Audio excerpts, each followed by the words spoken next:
Hello everyone. आज हमारा topic है पेपर माशी। पेपर माशी एक इम्पॉर्टेंट टॉपिक है, सब टॉपिक है ये जेके इकोनॉमी का और जेके कल्चर का। मैं आप सारे फ्रेंड्स को ये बताऊं कि अगर आप एसएसबी एग्ज़ाम्स के लिए प्रिपेयर करना चाहते हैं या एसएसबी एग्ज़ाम के लिए प्रिपरेशन ऑलरेडी स्टार्ट की है तो आप प्लीज़ मेरी चैनल को फॉलो कीजिए, शेयर कीजिए, सब्सक्राइब कीजिए। आपको ये चैनल इंशाल्लाह अपनी जो ये है एम है आपको वो वहाँ तक लेके चलेगी, यानी हम आपको सिलेक्शन तक साथ देंगे। और सबसे इंपॉर्टेंट पॉइंट हमारे वीडियो लेक्चर्स का ये रहता है कि जो भी क्वेश्चंस आपको एसएसबी में आने वाला है वो इसी और इसी में से आने वाला है। रीज़न ये है कि हम पूरी जो डिटेल होती है उस टॉपिक की हम वो प्रोवाइड करते हैं। अगर कोई भी डायरेक्टली या इनडायरेक्टली फैक्ट होता है हम उस फैक्ट को इसी वीडियो लेक्चर में भी डालते हैं।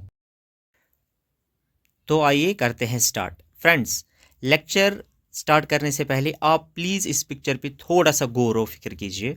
आप देखो कि जो पेपर माशी के प्रोडक्ट्स होते हैं वो ऐसे ही होते हैं, शाइनी शाइनी। आप देखो कितनी शाइन निकल रही है इनसे, कितने ग्लो हो रहे हैं ये चीज़ें। और आप बिलीव नहीं करोगे, ये चीज़ें पता है किससे बनाई जाती है? एक सिंपल पेपर से, जो डिस्कार्डेड पेपर होता है, मतलब ऐसा पेपर जो हमें यूज़ नहीं होता, उसको हम ऐसी चीज़ें बनाते हैं। आइए तो चलते हैं अपने मेन टॉपिक पे। हमारा टॉपिक है कश्मीरी पेपर माशी। देखो, पेपर माशी ये जो काम है, ये भी मैंने आपको जो पिक्चर दिखाई जिसमें काफ़ी डिज़ाइंड ये आर्टिकल्स बनाए जाते हैं, ये हैंडीक्राफ्ट है कश्मीर का। हैंडीक्राफ्ट मतलब होता है हाथ से बनाई हुई चीज़ें। तो ये जो क्राफ्ट है ये कहाँ का है? कश्मीर का। एक और पॉइंट मैं आपको यहाँ पे बोलना चाहूँगा कि जो पॉइंट्स इंपॉर्टेंट है उनको मैंने हाईलाइट किया है रेड से। ओके, तो इन चीज़ों को आप बिल्कुल भी नहीं मिस कीजिएगा, इनको स्किप नहीं कीजिएगा, क्योंकि यही एग्ज़ाम में आते रहते हैं फिर। तो पेपर माशी कहाँ का है? ये हैंडीक्राफ्ट कहाँ का है? कश्मीर का है। ठीक है, नेक्स्ट पॉइंट। पेपर माशी comes from the French language. जो वर्ड है ना पेपर माशी, ये देखो आप, जो पेपर माशी वर्ड है ये कहाँ, किस लैंग्वेज से आया है? फ्रेंच से। तो यहाँ पे क्वेश्चन बनने के बहुत ज़्यादा चांसेस है कि पेपर माशी किस लैंग्वेज का वर्ड है। तो answer is French. Next, it means chewed paper. दोस्तों मैं आपको एक बात बताऊंगा पहले, अगर आप कहीं स्टडी टेबल पे बैठे हो या कहीं पे प्रिपेयर कर रहे हो, ये वीडियो लेक्चर देख रहे हो, आप थोड़ा सा पेपर का टुकड़ा उठाओ, उसको थोड़ा सा च्यू करो, फिर देखो वो कैसा है। उसी टाइप का होता है बिल्कुल पेपर माशी का जो रॉ मटेरियल होता है, यानी उसका जो पेपर को पहले उसी फॉर्म में बनाया जाता है। इसको सोक करते हैं, पानी में डालते हैं, क्रश करते हैं ताकि नरम नरम सॉफ्ट सॉफ्ट पेस्ट बन जाए। इसका मतलब, जो वर्ड का मतलब है ना पेपर माशी का, इसका मतलब है चिवड़ पेपर। तो ये भी चांसेस है कि paper mache means, it means chewed paper, because the paper is made very soft like paste. अब इसकी जो प्रिपरेशन होती है ना, इसको पहले पानी में रखते हैं, पानी में पेपर को पानी में रखते हैं। वो आप खुद ही समझो, जब पेपर को पानी में रखेंगे वो कितना सॉफ्ट बनता है, पेस्ट जैसे बनता है। इसीलिए इसका जो मीनिंग है वर्ड की वो क्या है? Chewed paper. The art had local names. ये पॉइंट इंपॉर्टेंट है। जो पेपर माशी है ये तो फॉर्मल टर्म है, लेकिन इसके लोकल नेम्स है। पहला लोकल नेम देखिए, कारे कलमदान। कारे कलमदान, कलमदान एक्चुअली में जो पेन कंटेनर्स, पेन होल्डर्स होते हैं, पहले पहले ऐसे बॉक्सेस बनाए जाते थे जिसमें क्या रखे जाते थे? पेन्स रखे जाते थे। ठीक है, तो ये पेन होल्डर का काम पहले पहले करते थे, इसीलिए इसको क्या बोलते हैं? कारे कलमदान। कलम का मतलब होता है, अगर आप उर्दू जानते होंगे तो कलम का मतलब होता है पेन। ठीक है, इसीलिए इसको बोलते हैं कारे कलमदान, क्योंकि पहले पहले किन के लिए यूज होता था? ये पेन होल्डर्स के लिए। नेक्स्ट, कारे मुनक्कश, used on smooth surfaces made of paper pulp और पॉलिश्ड पेपर। इसको कारे मुनक्कश के नाम से भी जाना जाता है, क्योंकि ये किस पे यूज़ किया जाता है? स्मूथ सरफेसेस पे। ठीक है, स्मूथ सरफेसेस पे जो पॉलिश्ड होता है। यहाँ पे पॉइंट है पेपर पल्प। पेपर पल्प किसे बोलते हैं फ्रेंड्स? जब हम पेपर को सॉफ्ट बनाते हैं ना, किसकी मदद से? वाटर की मदद से, यानी हम इसको वाटर में डालते हैं, इसको हम उसमें इमर्स करते हैं। ठीक है, तो फिर ये बहुत ही सॉफ्ट पेस्ट बनता है, उसी को बोलते हैं पेपर पल्प, यानी बहुत ज़्यादा सॉफ्ट किया होता है। Next most important point, this art was brought to Kashmir in 14th century by Mir Syed Ali Hamdani from Persia. ये इंपॉर्टेंट है पॉइंट कि ये जो यूनिक क्राफ्ट है कश्मीर में पेपर माशी का, ये किसने यहाँ पे लाया? एक्चुअली इसका ऑरिजिन यहाँ से नहीं है, इसको एक पर्शिया के मीर सैयद अली हमदानी इन्होंने यहाँ पे इसको लाया था। ठीक है, तो ये एक ट्रैवलर थे, ये यहाँ पे इनका कंट्रीब्यूशन बहुत ज़्यादा है। यहाँ पे इसने बहुत सारे लोगों को मुस्लिम बनाया था, इस्लाम की जो टीचिंग्स है वो प्रोपेगेट की थी यहाँ पे। तो इन्होंने ही ये क्राफ्ट यहाँ पे लाया। कहाँ से लाया? पर्शिया से लाया इन द 14th सेंचुरी। ये पॉइंट बिल्कुल भी मिस नहीं कीजिएगा।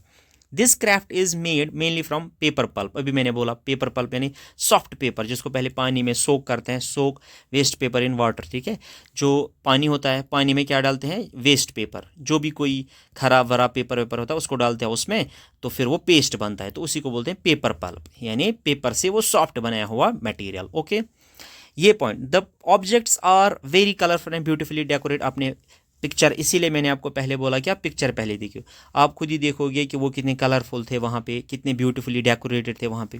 Common items made are, bowls बनाई जाती हैं, वेसेस बनाए जाते हैं, कप्स बनाए जाते हैं, boxes, trays, lamp base vessels बनाए जाते हैं, स्मॉल डेकोरेटिव आइटम्स भी इससे बनाए जाते हैं। ये पॉइंट इतने इंपॉर्टेंट नहीं है, बस माइंड में होना चाहिए कि चीज़ें इससे बहुत ज़्यादा बनाते हैं। यहाँ से इंपॉर्टेंट पॉइंट है, to protect this traditional art the government of India gave it GI tag under geographical indications act 1919। देखो, ये इस आर्ट को, क्योंकि ये यूनिक है यहाँ पे, तो इसको बचाने के लिए गवर्नमेंट ने क्या इसको दिया है? एक GI टैग दिया है। GI टैग इन चीज़ों को दिया जाता है जो एक यूनिक होती है, जिनकी प्रिपरेशन यूनिक होती है, जिनको वहाँ के क्राफ्ट्समैन या आर्टिजन जो बनाते हैं उनको बचाने के लिए, ताकि ये किसी और जगह नकली वकली फ्रॉड में ये चीज़ें ना बनाई जाए। तो इसीलिए गवर्नमेंट ने इसको क्या दिया है? GI tag. किस एक्ट में दिया है? ये इंपॉर्टेंट है, ज्योग्राफिकल इंडिकेशन एक्ट 1919। इसी के अंडर में इसी के अंडर में प्रोसीजर आता है कि जो ऐसे ऐसे आर्ट्स आते हैं जो यूनिक होते हैं किसी एरिया से, उनको क्या मिलता है? GI tag. तो GI टैग किस एक्ट के अंडर दिया जाता है? Geographical indication act 1919। कब दिया गया था ये इसको, पेपर माशी को? इन द ईयर 2011-12। यहाँ पे क्वेश्चंस आने के बहुत ज़्यादा चांसेस है। और नाम क्या है वहाँ पे? कश्मीर पेपर माशी। कश्मीर पेपर माशी मतलब क्या है? ये GI टैग्ड है। ठीक है, इसको टैग मिला हुआ, यानी ये प्रोटेक्टेड है, यहाँ के आर्टिजन्स ही इसको खाली कर सकते हैं। कब मिला था इसको? In the year 2011-12। Next point है Mughal period expansion. Mughal period expansion यानी मुगल जब यहाँ पे रूल कर रहे थे, उनके वक्त पेपर माशी का बहुत ज़्यादा यूज़ होता था। ये ट्रिवियल पॉइंट है, इसको याद रखने की ज़रूरत बिल्कुल भी नहीं है। मैंने आपको पहले ही बोला, मैं आपको वो चीज़ें यहाँ पे हाईलाइट करूँगा जो आपकी एग्जाम के लिए इंपॉर्टेंट है। ठीक है, ये नेचुरली है, जब मुगल यहाँ पे आए थे वो ये यूज़ करे ही करेंगे। ठीक है, it was use on home furniture, wooden structure जो भी हुआ करते थे उससे बनाए जाते थे। Many old paper mache items are now kept in museums around the world. देखो, जब यहाँ पे टूरिस्ट आते हैं ना, वो बहुत ज़्यादा इस पर खर्च करते हैं, वो देखते हैं कि ये कितने पॉलिश्ड है, कलरफुल कितने हैं, तो उनको वो बहुत ज़्यादा पसंद करते हैं इसको, जिसकी वजह से वो इसकी काफ़ी सारी डिमांड रहती है। ये जो टॉपिक है ये इंपॉर्टेंट है बहुत ज़्यादा। किस रेफरेंस से? एक तो ये कल्चर का भी हमारा पार्ट है, कल्चर का, दूसरा ये इकोनॉमी का भी है, क्योंकि यहाँ बहुत सारे ऐसे लोग रहते हैं जो इसी पे डिपेंड रहते हैं। आप बिलीव नहीं करोगे कि श्रीनगर में बहुत सारी ऐसी कम्युनिटीज़ है जो खाली यही पेपर माशी का काम करती है, तो उनकी इकोनॉमी क्या है? पेपर माशी। इसीलिए ये इकोनॉमी के परस्पेक्टिव से भी इंपॉर्टेंट है। जिस सिलेबस में इकोनॉमी होगी JK SSB एग्जाम्स में, ये टॉपिक बिल्कुल भी मिस नहीं कीजिएगा, और जहाँ पे भी कल्चर का जिक्र है सिलेबस में, यहाँ पे भी ये मिस नहीं कीजिएगा। ठीक है, और एक दो पॉइंट्स इंपॉर्टेंट एग्जांपल्स इन कश्मीर। देखो, मदीन साहिब मॉस्क, ये सबसे इंपॉर्टेंट है, इसीलिए मैंने इसको अंडरलाइन किया है रेड में। मदीन साहिब मॉस्क श्रीनगर में एक मॉस्क है, मस्जिद है, तो उसमें ये काम काफ़ी ज़्यादा देखने को हमें मिलता है। यानी अगर कोई पेपर माशी का काम देखना चाहेगा तो इस मस्जिद में हमें बहुत ज़्यादा मिलता है। शाह हमदान मॉस्क में भी सीलिंग को किया गया है, और शालीमार गार्डन वहाँ पे भी थोड़ा थोड़ा किया गया है काम। तो दोस्तों, ये थी सारी डिटेल्स, यानी आपको अभी किसी और जगह जाने की ज़रूरत नहीं है। जो पॉइंट्स मैंने यहाँ पे रेड में हाईलाइट किए हैं, बस वही इंपॉर्टेंट है, उन्हीं को बार बार रिवाइज करते जाओ। इंशाल्लाह आपको जो ये टॉपिक है अच्छे से फिर तैयार होगा, और आप बिल्कुल भी इस आर्ट में कोई भी क्वेश्चन मिस नहीं करोगे। और ऐसा भी है कि आप इसके बगैर कोई लेक्चर देखने की ज़रूरत भी नहीं है, क्योंकि ये जो लेक्चर है ये कंप्लीट है, अल्टीमेट है आपकी प्रिपरेशन के लिए। अगर आपको ये वीडियो पसंद आया होगा तो काइंडली इसको शेयर और सब्सक्राइब करना ना भूलिएगा। थैंक्स।